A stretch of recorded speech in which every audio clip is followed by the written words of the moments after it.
Agora, você me deu esse livro que eu achei muito interessante, eu vou ler, sobre feminismo. E o que que eu queria que você falasse um pouquinho? Porque você fala e você é aberta a isso e comenta. Você falou que você é cristã, eu também sou, e eu sei que você faz as suas defesas, né, diante do antifeminismo. Eu queria que você falasse um pouquinho para as pessoas, eu acho que elas têm dúvida do que é, de fato, o feminismo, e você chama feminismo muito de movimento. Coletivista de esquerda. Coletivista de esquerda. Eu queria que você falasse um pouquinho sobre isso. Bom, no meu livro eu tenho a minha concepção sobre o que é feminismo, então eu dou uma definição do que é pra mim. Mas pra gente discutir isso, a priori a gente tem que entender o estado da arte daquele tema, o que as próprias feministas dizem sobre si mesmas. E uma das características do meu livro, que eu acho que fez com que ele fosse um sucesso, é que ele trouxe para o Brasil algo que não existia do ponto de vista conservador. Um livro que mostrasse a história do próprio movimento feminista, usando as biografias e as obras literárias e as obras filosóficas escritas pelas próprias feministas. Então eu tentei fazer um trabalho que juntasse o argumento e o contra-argumento. Então, o feminismo, segundo as próprias feministas, é um movimento que busca acabar com a desigualdade entre homens e mulheres, e esta desigualdade supostamente colocaria as mulheres em desvantagem, e por isso é preciso um movimento político partidário organizado para reverter isso socialmente através de políticas públicas. Por exemplo, projetos de lei, ações sociais, movimentos sociais. O movimento feminista entende, então, que a mulher está numa condição de opressão, que a vida da mulher sempre foi ruim e que a mulher sempre foi o sexo oprimido, e que, em relação ao homem, a mulher sempre esteve em desvantagem. Seja na antiguidade, na Idade Média, na Idade Moderna ou hoje. Então, por exemplo, aqui, dentro dessa sala, as mulheres estariam em desvantagem. Como e por quê? Hã, Pode achar engraçado, mas se você digitar no Google agora, o pessoal que está nos assistindo em casa vai encontrar lá. O ar-condicionado é machista. O ar-condicionado tá ligado aqui, né? Então você vai encontrar lá, até aqui as mulheres estão em opressão, apesar de nós sermos duas em lugar de fala, aqui ocupando espaço de poder ele ser um só. Aqui também estamos em situação de opressão, porque afinal de contas o ar-condicionado está ligado mais forte, porque os homens têm o corpo mais quente, eles sentem mais calor, então o ar-condicionado no carro, nos escritórios, em todo lugar, está sempre na sua máxima potência para a desvantagem das mulheres. Então, em todo lugar, as mulheres estão em desvantagem. O feminismo compreende isso. Se a mulher é dona de casa por opção, ela está em desvantagem porque exerce um trabalho não remunerado. Se ela está no mercado de trabalho, ela está em desvantagem porque recebe um salário menor do que o dos homens. Já devem ter ouvido muito esse argumento, né? Já, As mulheres, bastante. né? Então, todo lugar onde a mulher está, em qualquer contexto, ela está sempre sendo oprimida. Esse é o argumento do movimento feminista. E aí eu tento colocar no meu livro a minha vertente sobre isso, o que eu penso sobre isso. E eu digo o seguinte: esse é o discurso. Primeiro, a mulher é oprimida e ser mulher é a pior coisa do mundo. Esse é o primeiro discurso do movimento feminista. O segundo, é a ideologia de gênero, é que não existe mulher e que a identidade da mulher é uma construção cultural. 2 argumentos. Mas eu digo que tudo isso, toda essa propaganda e essas bandeiras do movimento feminista, por exemplo, atreladas aos direitos, supostos direitos iguais, supostas conquistas feministas, liberdade, emancipação da mulher, que tudo isso são falsas bandeiras do movimento para vender a revolução sexual, que é o objetivo final. O que seria a revolução sexual? O fim do casamento monogâmico, o fim das relações heteronormativas, homem com mulher, né? Ou seja, normativas. Não é que não pode mais existir um casal heterossexual no mundo. Pode. Mas para o movimento feminista, essa não pode ser a norma. Então, o que Pode ser um casamento, no caso, a proteção da classe LGBT, né? Assim. não exatamente, porque eu não sei no que exatamente protege o LGBT. Eu acho mais que eles usam os LGBT do que os protegem, de fato. Mas, Sim. mas você entende que o que quer dizer essa heteronormatividade? Destruir o homem e mulher como casal que se complementam, um homem e uma mulher, isso também é importante, e o movimento também quer desconstruir. Quer desconstruir monogamia, casamento nos moldes do casamento cristão, que é este casamento monogâmico, quer transformar a fidelidade ou infidelidade em conceitos extremamente fluidos, como, por exemplo, eu e o André casamos, mas se ele concorda, eu posso ser infiel. E assim você vai descaracterizando o casamento, e descaracterizando o casamento descaracteriza-se também a família. Com essa descaracterização, as crianças que são filhas do pai e da mãe, mas se esse pai e essa mãe não se dão bem ou exercem papéis de uma forma disfuncional, essa criança está vulnerável, ela estando vulnerável, ela pode ser melhor manipulada ou instruída pelo governo, pelo Estado, pela escola pública, pelos movimentos sociais ou por qualquer outra pessoa que não seja seus próprios pais. Então, para mim, o movimento desaglutina a família. Eu não sei se vocês deixam, mas eu tenho uma definição no livro, eu posso ler? Pode, Pode, claro. claro. Diz assim, ó. Tá na página 33. O feminismo é um movimento político que contribui para desentendimento e crescente amargura entre os sexos. Cada vez mais homens e mulheres não se dão bem. Você pode ver o tempo todo. Se você pesquisar, você vai encontrar quem lava mais louça, quem leva mais as crianças na escola. Tu tem pesquisa científica para tudo isso. As mulheres gastam mais dinheiro com isso que os homens. Para tudo há uma crescente investida de colocar o André contra a esposa dele, eu contra o meu marido, o tempo todo dentro da nossa casa, mesmo quando ninguém está vigiando. Isso é um grande salto no processo revolucionário. Antigamente, por exemplo, Karl Marx queria que os proletários, os pobres, ficassem contra os ricos. Ou seja, uma família de pobres contra uma família de ricos até que tá, beleza. Agora imagina dentro de casa, cada casa, o marido contra a sua mulher e a mulher contra seu marido. Não tem como cuidar de uma revolução desse jeito, né? Ou como combater uma revolução que está dentro da minha casa. Meu marido e eu estamos em disputa. Então, contribui para o desentendimento crescente e a amargura entre os sexos, acelera a desagregação familiar, mais mães solteiras. A mãe solteira não é um problema. A mãe solteira é corajosa, porque mesmo na ausência de um pai cretino que a abandonou, ela não abortou essa criança e está criando esse filho. Ela é uma corajosa. Mas veja, é uma desagregação do projeto familiar estruturado tradicional. Então, contribui para a desagregação familiar. As mulheres devem preferencialmente ser mães solteiras. As que não forem e se casarem devem buscar o divórcio. Então, uma competição contra o casamento.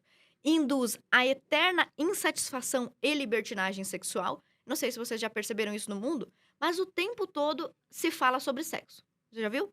É música, você vai andar no outdoor, você tá indo numa BR, que eu viajo muito como deputada, é o tempo todo imagens, é o tempo todo, o tempo todo.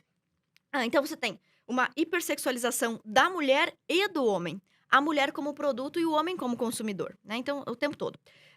Então, isso dá a impressão de que o sexo está em todo lugar. Só que você vai ver o jovem tá insatisfeito. A mulher tá insatisfeita. A quantidade enorme de matérias em revistas femininas sobre como procurar, como se satisfazer sozinha. Gente, vocês acham que isso é um avanço? Pô, quer dizer que o meu companheiro, nem eu conversando com ele, nem eu morando com ele, nem eu dormindo com ele toda noite, eu não consegui ensinar pra esse cara ou pra essa mulher como me satisfazer? Tipo, me parece, sempre pareceu óbvio pra humanidade que o sexo a dois é mais legal do que sozinho. Sim. De modo que a pornografia ou a masturbação fossem apenas uma solução para aquele cara que tá sozinho, né? Esquecendo aqui o ponto de vista moral. Eu não consegui uma mulher, então eu vou para esses subterfúgios. Só que hoje não, parece que empoderar a mulher é fazer com que ela esteja só. Então você vê uma insatisfação e uma libertinagem ao mesmo tempo. As mulheres fazem mais, aparentemente fazem mais sexo, estão mais disponíveis para o sexo, mas ao mesmo tempo não manifestam estar mais satisfeitas. Isso é impressionante, você pega as pesquisas científicas sobre essa satisfação sexual. Por que as meninas não estão satisfeitas, felizes, falando sobre, olha como eu sou feliz sexualmente, o meu casamento é feliz sexualmente, eu tenho minha relação sexual feliz. E é justamente o contrário. Então, item 13 e 4, eu digo que para fazer tudo isso, o movimento feminista usa discursos sofistas, ou seja, uma coisa que parece verdadeira, mas não é. Discurso sofista. Exemplo, homens e mulheres ganham salários diferentes, sendo que mulheres ganham menos do que homens. Ok? Resposta, por causa do machismo. Então, uma parte a premissa está correta, né? Primeira premissa, as mulheres ganham menos do que os homens. Ok, primeira premissa está correta. A justificativa, porém, está incorreta, por causa do machismo. Então, você veja, é um sofisma. Metade verdade, metade mentira, certo? Então, usam discursos sofistas, propagandas fajutas ou pesquisas científicas fajutas. Então, o pessoal que gosta de alardear que é a favor da ciência, pelo amor de Deus, já estão negando o sexo biológico das pessoas. Então, vocês são a favor da ciência. E pesquisas, índices, deturpação de dados, de pesquisas científicas, deturpação de índices, manchetes tendenciosas. Eu vou dar um exemplo de manchete tendenciosa. Tudo isso se junta para construir o movimento feminista. As pesquisas fajutas, as manchetes tendenciosas, os discursos sofistas. Tem uma matéria que depois o pessoal pode digitar no Google. Apesar de morrerem mais homens, vírgula, as mulheres são as que mais sofrem com o Covid. Meu Deus, como é que uma mulher pode sofrer mais do que aquela pessoa que morreu de Covid? Você veja como a manchete é tendenciosa. Outras manchetes de violência, por exemplo. As mulheres são as que mais morrem dentro de casa. Aí você vai ver o subtítulo da matéria. 40% das mulheres morrem no espaço doméstico. Enquanto que apenas 15% dos homens morrem na mesma condição. Aí você fica com aquela impressão de que tem mais mulheres morrendo dentro de casa do que homens, porque 40% é mais que 16%. Agora eu vou dar uma de Dilma. Porém, todo ano morrem no Brasil 60 mil homens e 5 mil mulheres. E 40% de 5 mil é menos que Com 15% de certeza. 60. Então, você veja, todas essas pesquisas, elas são fajutas, tendenciosas. E, por último, eu digo que, além de tudo isso daí é feito com o dinheiro do contribuinte. Ou seja, você concorda ou não com o movimento feminista, não importa. O seu dinheiro vai ser utilizado pelo MP feminista, Ministério Público Feminista, pelo TJ feminista, né? O Tribunal de Justiça vai fazer campanha feminista com o seu dinheiro. A Assembleia Legislativa, lá onde eu trabalho, tem a Escola do Legislativo, vai promover discussão de gênero, discussão pró-aborto disfarçada, vai promover tudo sobre os aspectos mais, assim, sutis possíveis. Tudo isso é feito com o dinheiro do contribuinte. Concorde ele ou não. O que você acha dessa frase? Eu escuto muito, não ser feminista é ser contra as mulheres. Porque acontece muito isso na internet. Ah, você não é feminista, então você é contra as mulheres. O que você acha dessa frase, Ana?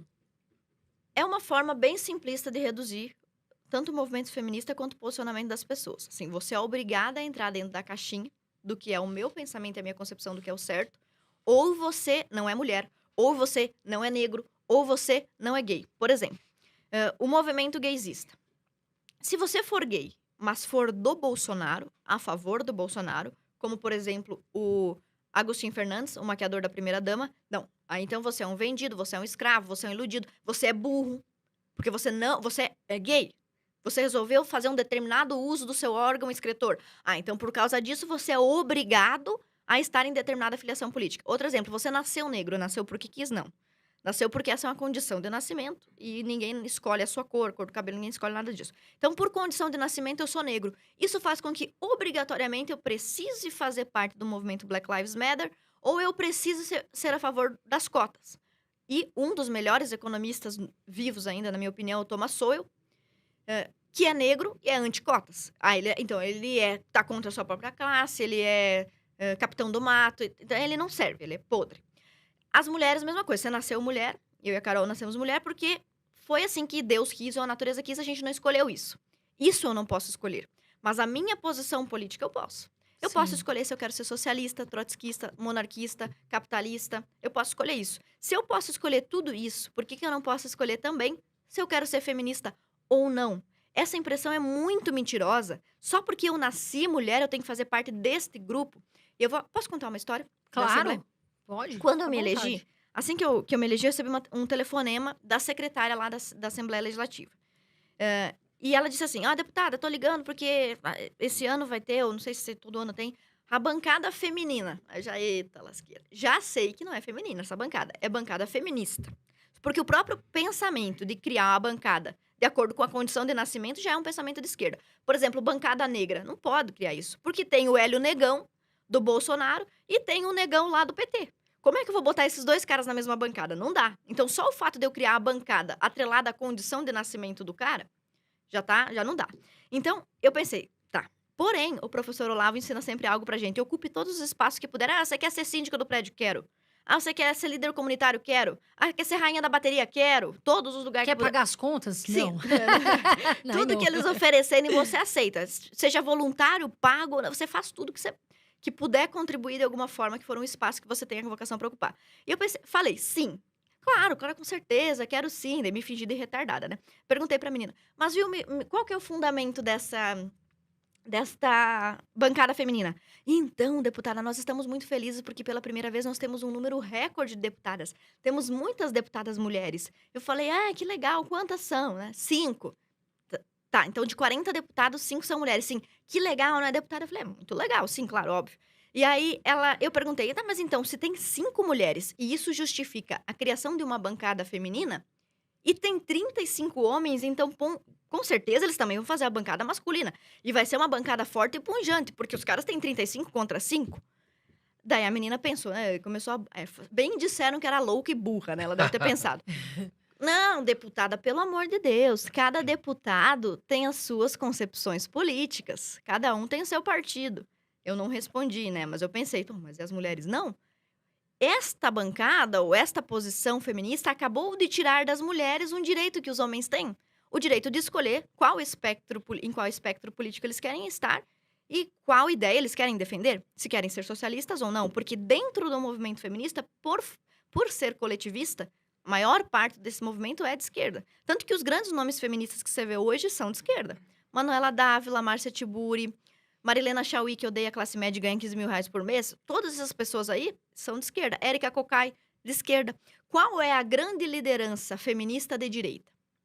Praticamente inexiste. O que a gente tem, e isso é um problema cultural que a gente vai melhorar ainda, acredito, com o passar do tempo, é muitas mulheres políticas de direita que, por terem sido imersas na doutrina feminista desde que nasceram, ainda reproduzem o discurso sem ter refletido sobre ele. Então, assim, eu sou feminista aqui e ali, mas é por falta de ter pensado a respeito. Eu até queria te perguntar isso. Você acha que hoje uma mulher ela pode ser de direita sendo cristã e do movimento feminista? Eu acho que uma mulher, ou um homem, ou um gay, ou um negro, ou um anão, qualquer um pode ser qualquer coisa. Inclusive incoerente, ignorante e burro a respeito dos seus próprios pensamentos. Uma das liberdades que foi tirada dos adolescentes, inclusive hoje, é a liberdade do cara não ser nada. E isso cria problemas. Porque para você ser algo liberal, conservador, anarquista, capitalista, para você ser algo, você tem que conhecer este algo e assumir uma posição. E as pessoas estão sendo o tempo todo questionadas. Você é o quê? O que você é? O que você é? E às vezes o cara ele não quer ser nada. Ele é pipoqueiro, é dona de casa, não quer se envolver em política. As pessoas deveriam ter esse direito, por isso a gente tem os representantes, que é aquele grupo que vai levar adiante e refinar, deveria ser, mas infelizmente não é, e refinar as ideias do debate político. E aí, o que acontece? Essas pessoas, o tio que vende gás, a tia que vende pipoca, eles perderam o direito de não ser nada. Então, já que dentro das igrejas e fora das igrejas nós perdemos o direito de não ser nada, as pessoas são obrigadas a se posicionar. E aí você chega para uma mulher que trabalha fora, mas que ela é presbiteriana, super conservadora do ponto de vista de um presbiteriano, vai à igreja, é até submissa dentro do casamento, respeita seu marido, entende o que isso quer dizer dentro da Bíblia. Você é feminista? E ela vai responder: ah, sim, aquele movimento lá das mulheres lá, que é a favor das mulheres. Sim, isso sim, eu sou a favor. Por quê? Porque ela não sabe ou o que é o feminismo ou o que é ser cristã. Então você tem a possibilidade, isso é um direito das pessoas, de serem ignorantes e incoerentes. A maior parte das pessoas é incoerente. Por quê? Eu tenho que analisar tudo na minha vida para eu ser 100% coerente. Você tem tempo para fazer isso? Bom, eu sou a favor ou contra a taxação das grandes fortunas? Como é que eu vou saber? Vocês trabalham muito com esse negócio, né? Sim. Vocês são a favor ou contra? Você tem que parar para estudar. Vocês são bons em economia, eu não sou tão boa assim. Então, assim, se a gente fosse discutir isso, vocês são mais gabaritados para dizer se uma criptomoeda é boa para investir ou não. Como é que eu vou falar? Que se o Banco Central deve ou não, por exemplo, comprar criptomoeda. Eu não tenho como opinar sobre... Então, assim, se você vai me perguntar, você é criptomoedista ou não? E me botar uma faca no pescoço, eu vou ter que dizer sim ou não. Só que eu não elaborei uma resposta. Então, eu vou acabar... Você vai acabar chutando o que você nem incoerente. sabe, né? Eu vou ser incoerente. Às vezes você não teve tempo, exatamente porque tem muitas pessoas que confundem movimento feminista. Eu vejo isso. Muitas pessoas falam, inclusive celebridades, né? Quando acontece alguma coisa, elas se unem, é feminismo e tal. E assim, eu acho que precisa estudar muito bem. Porque o feminismo que é pregado e que as pessoas falam, muitas vezes nem é o feminismo que é o que a gente sabe, né? Por exemplo, vou ler o teu livro para também me apropriar mais do assunto, né? Então, foi o que você falou, a gente tem que estudar, a gente tem que estar por dentro. Oi, gente, aqui é a Valéria. E se você gostou desse corte, se inscreve aqui no canal, deixe seu comentário, o seu like, que é muito importante, compartilhe, que eu trarei cada vez mais conteúdos para você. E muito obrigada!